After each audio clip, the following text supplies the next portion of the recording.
치료 과정에 있어서 진단 자체를 안 받고 가장 중요한 시기를 놓쳐버리는 게 교정과 의사 입장에서 가장 안타까운 일이에요. 안녕하세요. 치과교정과 전문의 강성태입니다. 오늘은 아이 교정 도대체 언제 시작해야 좋을까라는 주제로 이야기를 한번 해보려고 합니다. 많은 부모님들이 우리 애가 치아가 좀 삐뚤긴 한데 그냥 좀 더 커서 할까라는 고민들을 하고 계세요. 9살 남자아이가 유격턱 경향이 있다라는 소견으로 저희 치과를 소개를 받고 찾아오셨습니다. 아이 어머님은 아이가 어린데 교정을 벌써 해야 되나, 그리고 유치가 있는데 치료를 벌써 할 수 있나요? 라는 걱정 가득한 표정으로 저희 치과를 내원하셨습니다. 저도 어머니 마음을 충분히 이해하고요. 어떤 부모도 자기 아이한테 장치가 무엇이 됐던 간에 치료를 한다는 것 자체가 걱정거리일 테니까 저도 그 마음 충분히 이해합니다. 아이 같은 경우는 유전적인 영향이 특별히 문제가 있지는 않고 앞니가 거꾸로 물리는 그러한 반대교합을 가진 아이였습니다. 이런 아이일수록 어린 나이에 빨리 치료를 해주는 게 굉장히 중요한데요. 이 아이 같은 경우는 처음에 장치를 착용하는 거를 좀 힘들어했습니다. 매일 장치를 끼는 것도 귀찮고 친구들이 놀릴까봐 좀 겁난다라고 하기도 했고요. 하지만 아이는 장치 착용하는 게 금방 익숙해졌고요. 학교에서는 오히려 친구들이 그게 뭐냐라고 되게 신기해한다라고 자랑도 했어요. 이 친구의 치료는 마무리 잘 되었고, 만약에 이렇게 빠른 시기에 반대교합을 해소하지 않았다라면 오히려 성인이 되어서 양악수술을 고민해야 될 정도로 아래턱 성장이 더 촉진되었을 수도 있어요. 물론 이 모든 게 다 그럴 수도 있다라는 가능성이긴 하지만요.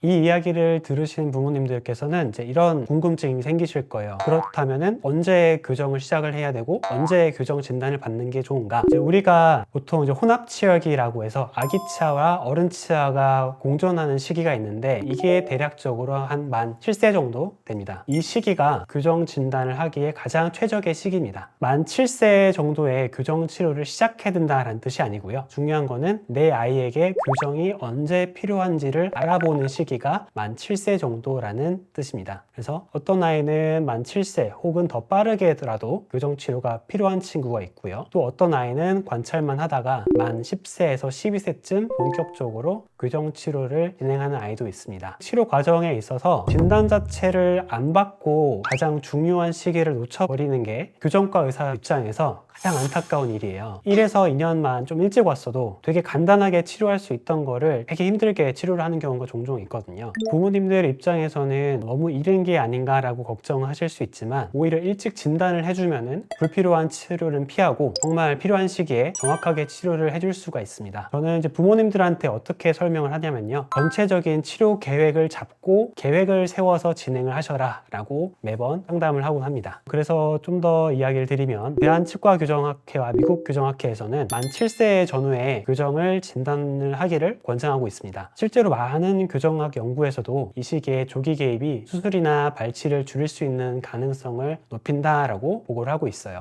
혹시 지금 우리 아이 교정 언젠간 해야겠지 하고 막연하게 생각하고 계신다면 7세 전후에 교정 전문 치과를 한번 방문해 주세요. 만약에 7살이 넘었다라고 하시면은 그래도 일단 가보세요. 사실 7살의 시기가 지났어도 적정한 시기일 수도 있고 시기가 그 언제이든 해결할 수 있는 방법은 다 있습니다. 방법이 좀 더 간단하냐 어렵냐의 차이일 뿐이지 시기는 크게 중요하지 않고 상담을 받아보시기를 권유를 드립니다. 오늘 제가 말씀드린 내용을 정리해서 말씀을 드리면 만 7세 정도가 됐을 때 치과교정과를 방문하여서 전반적인 치료 계획을 수립하는 그런 상담을 받으시는 게 중요하다라는 게 오늘 내용의 골자였고요. 혹시나 7살이 넘은 아이들이 있다, 근데 교정 치료를 아직 시작 안 하셨다라고 하면은 너무 걱정하지 마시고 거기에 맞는 또 치료법이 있기 때문에 바로 치과교정과 전문의를 찾아가셔서 상담을 받아보시는 게 좋을 것 같습니다.